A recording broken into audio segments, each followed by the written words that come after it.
She doesn't just have dreams, she builds with direction. For the woman committed to becoming an empire builder, vision is not some fluffy idea pinned on a Pinterest board. Vision is precision. It's the compass that keeps her aligned when the noise of the world gets loud. It's the internal contract she signs with herself before she hires a single team member, launches a single offer, or takes a single client. Vision is where everything starts, and if she doesn't have clarity here, she won't have clarity anywhere else. Most people talk about what they want in vague terms. I want to make an impact. I want to be successful. I want to build generational wealth. Those are nice ideas, but they're not visions, they're placeholders. The woman who's serious about building an empire gets specific. She knows exactly what impact means in her world. She can quantify it. She can measure it. She can put a number to her revenue goals, name the titles of the key roles she needs to hire, and describe the kind of culture she's building not in theory but in practice. Her vision lives in documents. In calendars, in strategic plans, it is not just in her head. It's communicated clearly so others can follow it, execute on it, and expand it. Precision doesn't mean she has it all figured out. It means she's done the work to define the current version of success she's aiming for. She's not afraid to evolve her vision as she grows, but she does not operate in ambiguity. She knows ambiguity leads to indecision, and indecision is the death of momentum.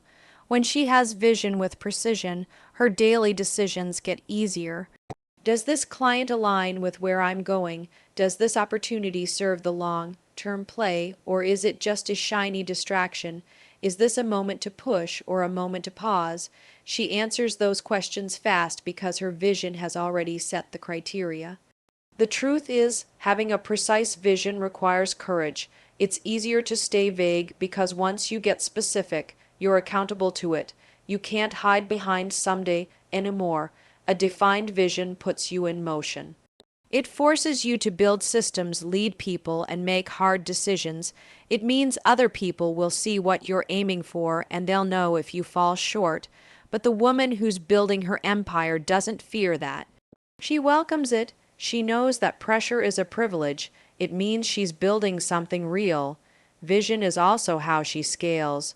You can hustle your way to 6 figures, maybe even to multiple 6, but 7, 8, and beyond. That requires vision that's been communicated so clearly that others can run with it without you needing to micromanage every move. That kind of clarity attracts high-level team members. It earns investor trust. It builds brand equity because people don't just want to buy a product, they want to buy into a future. If you can articulate the future you're building, you become magnetic. People want to work with you. Work for you, support you, follow you, but only if you show them where you're going. She knows vision is her responsibility, not her team's, not her clients', hers. That means she revisits it often, not just once a year at a retreat. She keeps it alive. She looks at the metrics that matter, not just to measure progress, but to assess alignment. Are we still building what we said we would build? Are we operating with integrity to our vision? Are the decisions we're making today supporting the version of the business we want a year from now? And if the answer is no, she pivots, she refines, she gets back in the seat of leadership and realigns her actions with her vision.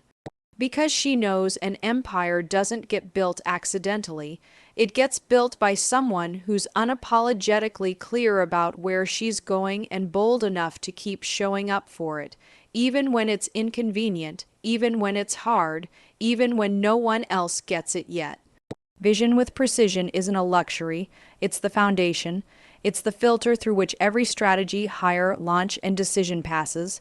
Without it, she's just busy. With it, she's building.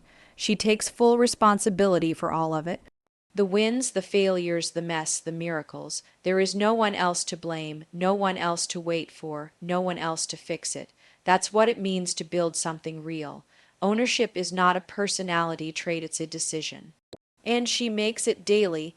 Every empire begins with the moment a woman stops pointing outward and starts taking radical ownership for everything in her business and in her leadership. Excuses are seductive. They feel justified. It's easy to blame the economy, the algorithm, the team, the timing. It's easy to say, I'm overwhelmed, or I'm just not ready, or this shouldn't be this hard. But empire builders don't get distracted by easy. They know excuses might feel true, but they don't move you forward. Ownership does. Ownership says, I may not have created this mess, but it's mine to solve. Ownership says, even if this situation was unfair, I still choose how I respond. That kind of leadership is rare, and it's why she stands out. She doesn't wait for permission to lead. She doesn't wait to be in the mood. She shows up. Not because every day feels easy, but because she's built a mindset that doesn't give her the option to opt out when things get hard. She understands that the more responsibility she takes, the more power she holds. That's the secret. Most people think responsibility is a burden. She knows it's freedom, because if it's your fault, it's also your fix. If you broke it, you can rebuild it. If you chose it, you can change it. The business reflects the leader. Every bottleneck, every inefficiency, every bit of team drama, it all points back to her, not in a shameful way, but in an empowering one. She doesn't panic when she sees cracks in the foundation. She sees them as feedback. That client who ghosted, that's a chance to look at the onboarding system. That launch that flopped, that's an invitation to refine messaging or execution. She doesn't spiral, she studies, then she solves. That's what ownership looks like. When team members miss the mark, she doesn't immediately go into blame mode. She asks better questions. Did I set clear expectations? Did I give them the tools they needed? Did I train them well? Or just assume they'd figure it out? Most of the time, the answer reveals a leadership gap, not a personnel problem. She knows that holding others accountable starts with holding herself accountable first. Because people model what they see. If she cuts corners, they will too. If she avoids hard conversations, they will too. If she sets high standards and meets them consistently, they will rise to that level. There's no success without ownership. The business will only grow to the level she's willing to grow. That means looking at the uncomfortable data, facing the financials, getting honest about the workload. Stopping the cycle of overcommitting and underdelivering. Ownership doesn't mean doing it all alone. It means owning the process of building the right support and being clear on what she needs before she asks for it. She doesn't outsource her vision. She doesn't delegate the hard parts. She builds a team to support her leadership, not to replace it. She knows no one will ever care about her business like she does, and that's not a problem, that's reality. She leads with clarity so others can follow. She builds with intention so her team can trust the direction. When she makes mistakes, and she will, she owns them quickly. She doesn't hide. She doesn't spin stories. She gets in front of it, communicates with transparency, and corrects fast. That kind of integrity creates trust. It keeps the culture clean. It keeps the energy in motion, because nothing drags a business down like unspoken resentment or lingering blame. Owning the journey means she gets to own the outcome. There's no shortcut around that. She doesn't confuse accountability with shame. She sees it as the price of admission to the life she's building. While others are busy defending their limitations, she's breaking them. While others are stuck waiting for the right time, she's executing, adjusting, learning, and evolving. That's the woman who builds an empire. Not the one with the best ideas, not the one with the most resources, but the one who looks at every situation and says, "This is mine to lead." That level of ownership is what makes her unstoppable. Because the truth is, you don't need permission to be great, you need responsibility, and she's already claimed it. She doesn't hire to get help, she hires to build. There's a difference. Help is short-term. Help is reactive. Empire builders don't look for helpers. They look for team members who can grow with the vision, expand the mission, and contribute to the long game. Hiring with intention means she's not just filling roles, she's building infrastructure. Every hire is a strategic decision, not an emotional one. She understands the cost of a bad hire, not just financially, but energetically. A misaligned team member slows everything down. It creates friction in communication, confusion in execution, and tension in culture. She's not afraid to move slowly to hire the right person because she knows the wrong person costs more. She interviews with clarity. She evaluates not just skill sets but mindset. Attitude matters more than experience because skills can be taught, values cannot. She doesn't hire based on personality alone. Being nice is not enough. She's not building a friend group, she's building an empire. She looks for alignment. Does this person believe in what we're doing? Can they thrive in our pace, our standards, our communication style? Will they challenge the business in the right ways, not just agree to everything? She's not afraid of people who think differently as long as they move in the same direction. Hiring with intention starts long before the interview. It starts with role clarity. She defines the outcome before she defines the title. What does success in this role look like 30 days from now, 90? 1 year, what problems does this role solve? What metrics define its impact? If she can't answer those questions, she knows she's not ready to hire, because vague roles lead to vague results. She doesn't just want someone who wears a lot of hats, she wants someone who owns their lane. She creates a process, a hiring funnel that filters out mediocrity and surfaces excellence. She asks real questions that require thought, not just rehearsed answers. She gives sample tasks. She studies how people communicate, not just what they say. She pays attention to follow-up, initiative detail. Every part of the hiring journey is a preview of what working with that person will be like, and she trusts the patterns more than the pitch. Once she hires, she leads. Intention doesn't stop at onboarding. She doesn't throw people into chaos and expect them to swim.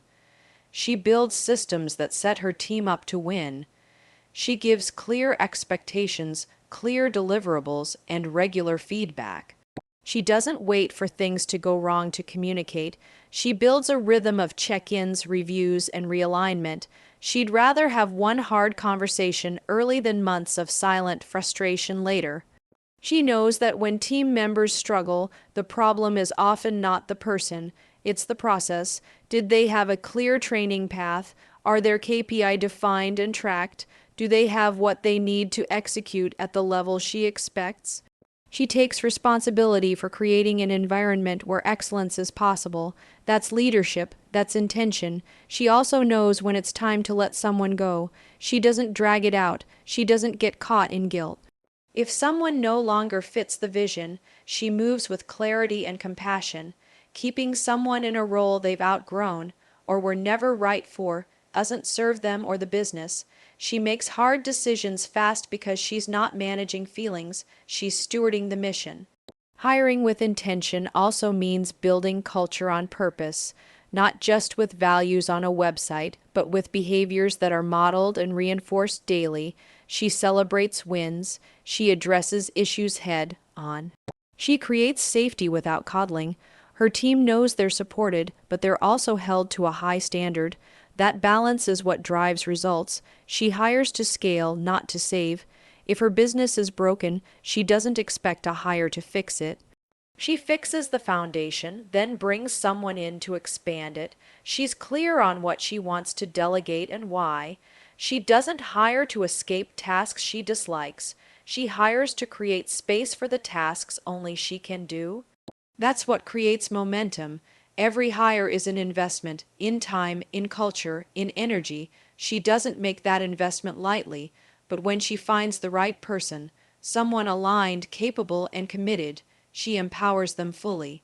She gets out of their way and lets them lead in their zone of genius. That's how empires grow, through people who believe in the mission and are trusted to move it forward. Hiring with intention isn't about scaling fast, it's about scaling right. She builds slowly, strategically, and with purpose, because the team she builds today is the culture she lives with tomorrow, and she's building nothing less than a legacy. Growth isn't guesswork, she knows that. The woman building an empire doesn't scale by working harder, she scales by working smarter, through systems. Hustle may have gotten her started, but it won't get her to the next level. Systems are the bridge between ambition and sustainability. They create consistency, reduce chaos, and give her time back. And most importantly, they make the business scalable beyond just her effort. If she wants to grow without burning out, systems are non-negotiable. Systems are not just software, they're the structured ways she approaches everything: communication, sales, client delivery, hiring, finances. Every repeating task gets examined, documented, and streamlined. If it happens more than once, it gets a system, because systems remove decision fatigue, they reduce errors, they create freedom. When the business starts to grow, she doesn't just need more hands, she needs more structure. That's what separates a founder who's in survival mode from a CEO who leads with clarity. She doesn't wait for things to break before building systems. She gets proactive. She asks, what's the process for this task? Who owns it? What happens if that person is out? What tools do we use? How is success measured? Most businesses run on assumptions. Hers runs on alignment, and that alignment comes from documenting how things work, testing them, and optimizing them as the business evolves. She builds SOPs, not because it's fun or flashy, but because it's essential. Standard operating procedures protect her energy and allow her to scale with speed. She doesn't waste time reinventing the wheel every time a new client signs or a new team member starts. Everything is documented and everyone knows where to find what they need. That level of structure allows her to step away without everything falling apart. That's not just good business, it's good leadership. Systems also mean measurement. She tracks key performance indicators KPIs not just for revenue, but across every part of the business. She knows her numbers: lead conversion rates, client retention, operating expenses, productivity, profit margins, because what gets measured gets managed. If she wants to grow, she has to know. Data is what gives her confidence in her decisions. It replaces emotional reactivity with strategic direction. She doesn't confuse being busy with being effective. A messy backend always shows up in the front end eventually. Delayed emails, poor client experiences, duplicated efforts, all of it costs trust, money, and time. So she cleans it up before it becomes a crisis. She uses tools that support her, not overwhelm her: a CRM that tracks client communication, a project management system that organizes team tasks, automations that eliminate manual steps. Every tool serves a purpose, and every purpose supports the vision. Scaling with systems also means letting go of control. She no longer needs to be the bottleneck for every task. Because of systems, she can delegate confidently. Her team knows what's expected, how to do it, and when it's due. She doesn't have to micromanage, she can lead. That shift changes everything. It gives her space to innovate, to strategize, to grow the business instead of just maintaining it. She doesn't build systems for the business she has now. She builds them for the business she's becoming. That future-focused mindset is what makes her scalable. She asks, if I doubled my clients today, would my business break? If the answer is yes, she fixes that now. She doesn't wait for chaos to catch up with her. She stays one step ahead. Scaling with systems is not about making things rigid. It's about creating freedom through clarity. Her team doesn't have to guess. Her clients don't have to wait. Her operations don't depend on her being available 24/7. That's what makes the business sustainable. That's what makes the growth repeatable. Systems give her leverage, and leverage is what turns small wins into exponential momentum. She treats her time like the CEO she is. If a task can be systemized, she doesn't waste brainpower doing it manually. If a process can be delegated, she builds the framework to make it trainable. She protects her calendar, her focus, and her energy, because at scale, her time is the most valuable asset in the business. Empires don't get built on chaos, they get built on systems. That's how she scales without losing herself. That's how she grows without breaking the business, because she knows growth is not just about more, it's about better. Better systems, better leadership, better results, that's what makes her unstoppable.